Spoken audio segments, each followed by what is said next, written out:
જય માતાજી મિત્રો। તો આજે આપણે આવી ગયા છે આશાપુરી માતાજીના દર્શન કરવા, જે આવેલું છે બાંદરી ચોકડીથી તમે આગળ નીકળશો તો સોજિત્રા ગામ જતાં પહેલાં વચ્ચે પડે છે આ આશાપુરી માતાજીનું મંદિર।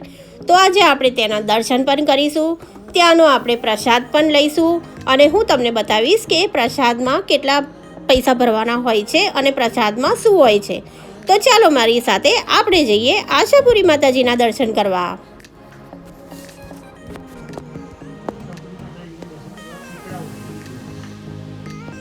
તો તમે જોઈ શકો છો ભક્તોની ભીડ ખૂબ જ છે। રવિવાર હોય કે નવરાત્રા હોય કે આવા બધા દિવસે પબ્લિકનો ધસારો ત્યાં ખૂબ જોવા મળે છે।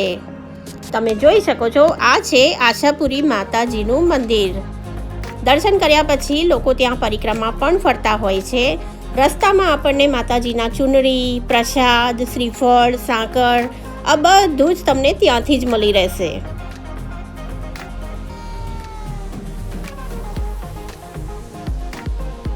અહીંયા તમને માતાજીને ચડાવવા માટે સાડીઓ પણ મળી રહેશે।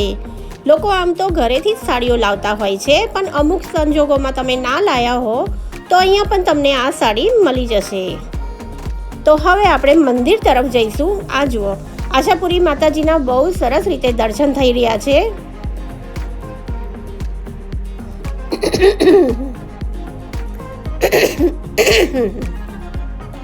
તો મિત્રો આ છે પ્રસાદી તરફ જવાનો રસ્તો। અહીંયા આપણે સૌથી પહેલાં પાસ લેવાનો હોય છે, જેની કિંમત હવે 50 રૂપિયા છે। પહેલાં એમને 30 રૂપિયા કિંમત રાખેલી, પણ જેમ મોંઘવારી વધે એમ થોડુંક તો એમને પણ વધારો કરવો જ પડે। તો 50 રૂપિયા પર પર્સન પાસ હોય છે અહીંયા, જે તમારે અહીંથી લેવાનો રહેશે। લેડીઝોની લાઈન અને જેન્ટ્સની લાઈન અલગ જ હોય છે, જેથી કરીને તમને અગવડ નહીં પડે।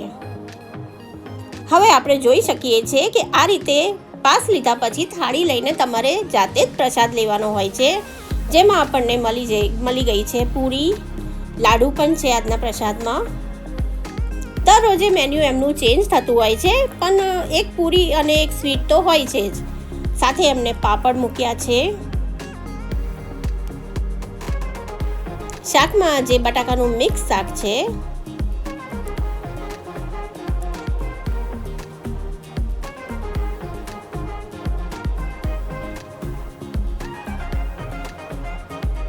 અને સાથે આવી ગયા છે ભાત। જો તમારે બીજી વાર લાઈનમાં ના હોય તો ભાત તમે પહેલેથી જ લઈ લેજો। દાળ પણ આવી ગઈ છે, જે બી એકદમ ગરમા ગરમ અને ચૂલા પર બનેલી હોય છે। તમે જોઈ શકો છો પબ્લિક આજે બહુ જ છે।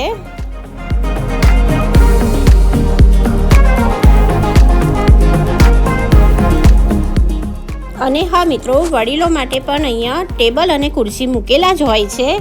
આજે ભીડના કારણે નથી દેખાઈ રહ્યા, તો ત્યાં વડીલો બેસીને જેમનાથી નીચે ના બેસાતું હોય એ પણ ત્યાં બેસીને જમી શકે છે। અને અમે ટ્રાય કર્યો, માતાજીના પ્રસાદમાં તો કાંઈ ઘટે નહીં, પ્રસાદ ખૂબ જ સારો હતો। તો આ રીતે અમારા નવા વિડીયો જોવા હોય તો અમારી ચેનલને લાઇક, શેર અને સબસ્ક્રાઈબ કરતા રહેજો, અને આગળથી બીજા પણ વિડીયો અમે તમારી સામે લાવતા રહીશું।